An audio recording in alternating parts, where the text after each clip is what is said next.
السلام علیکم ناظرین ڈرامہ سیریل غیر کی آنے والی اقساط بہت ہی زبردست بننے والی ہے۔ آنے والی اقساط میں آپ کو دکھایا جائے گا جب عثمان اپنی بیٹی وفا کو لے کر گھر آتا ہے تو انہیں دیکھ کر شفا کافی خوش ہوتی ہے اور اسی بات کو لے کر وہ وفا سے بات کرنے جاتی ہے اور وفا سے کہتی ہے کہ تم خود ہی ہمارے راستے سے ہٹ گئی ہو، جو کانٹا ہمارے راستے میں تھا وہ ہٹ گیا، یہ تو اچھا ہی ہوا کہ تم یہاں آ گئی ہو، ثالث کو تمہیں ڈیورس بھی نہیں دینی پڑی اور ثالث اور مجھے شادی کرنے سے اب کوئی نہیں روک سکتا۔ وفا ان کی باتیں سن کر کہتی ہے شفا سے میں بھی یہی چاہتی تھی کہ تم ثالث سے شادی کر لو، اسی لیے میں اپنے بابا کے ساتھ اپنے گھر آ گئی اور میں نے ثالث سے یہی کہا کہ میں تمہارے ساتھ نہیں رہنا چاہتی۔ شفا بہت خوش ہوتی ہے۔ اب دوسری طرف عثمان کے سامنے جب ساری حقیقت آ جاتی ہے کہ اس کی بیوی کا کوئی قصور نہیں تھا بلکہ یہ اپنی اس کی بہن تحریم کا کیا دھرا تھا اور اس کی باتوں میں آ کر اس نے اپنی بیٹی کے ساتھ غیروں جیسا سلوک کیا، اسی لیے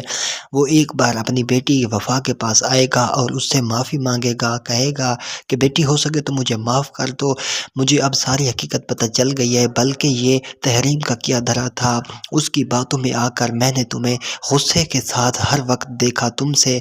بات نہیں کی، تمہاری ماں کو گھر سے نکال دیا، میرا غصہ میرے اندر اپنے تمہارے باپ کو کھا گیا۔ وفا کہتی ہے کہ آپ نے کبھی بھی میرے ساتھ اچھا سلوک نہیں کیا۔ عثمان اپنی بیٹی سے کہتا ہے کہ اب میں تمہارے ساتھ کوئی زیادتی ہونے نہیں دوں گا۔ اب جب کہ تحریم کی ساری حقیقت سب کے سامنے آ جاتی ہے، جب اس کے باپ کو یہ پتہ چلتا ہے تو اسے بھی بہت بڑا جھٹکا لگتا ہے کہ آخرکار اس کی اپنی بیٹی تحریم ایسا کیسے کر سکتی ہے۔ وہ اپنی بیٹی پر غصہ کرتا ہے اور اسے کہتا ہے کہ میں تمہاری شکل بھی نہیں دیکھنا چاہتا اور تم بہت جلد اس گھر سے چلی جاؤ۔ تحریم اب بہت ہی پریشان ہوتی ہے کہ آخرکار اس کے ساتھ کیا ہو رہا ہے۔ اس کا باپ اسے کہتا ہے کہ ہم تو ساری زندگی اس گناہ تلے دبے رہتے کہ یہ سارا کچھ ہوا نہیں کیا ہے، لیکن اصل اس جڑ کی بنیاد تم سے شروع ہوتی ہے، اسی لیے تم یہاں سے چلی جاؤ۔ وہ جاتے جاتے بھی اس حرکت سے باز نہیں آتی، وہ اس کو بھی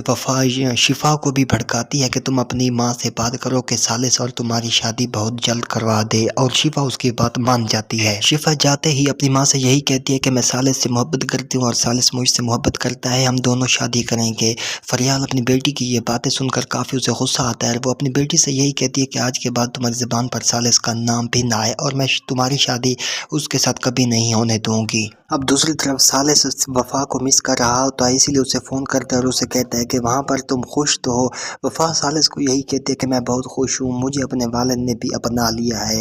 اس سے زیادہ مجھے کچھ نہیں چاہیے۔ وہ اسی لیے اسے یہ کہتی ہے کہ وہ بہت جلد مجھے ڈیورس کے پیپر بھیج دے اور شفا اور ثالث ایک ہو جائیں، وہ شادی بھی کر لے۔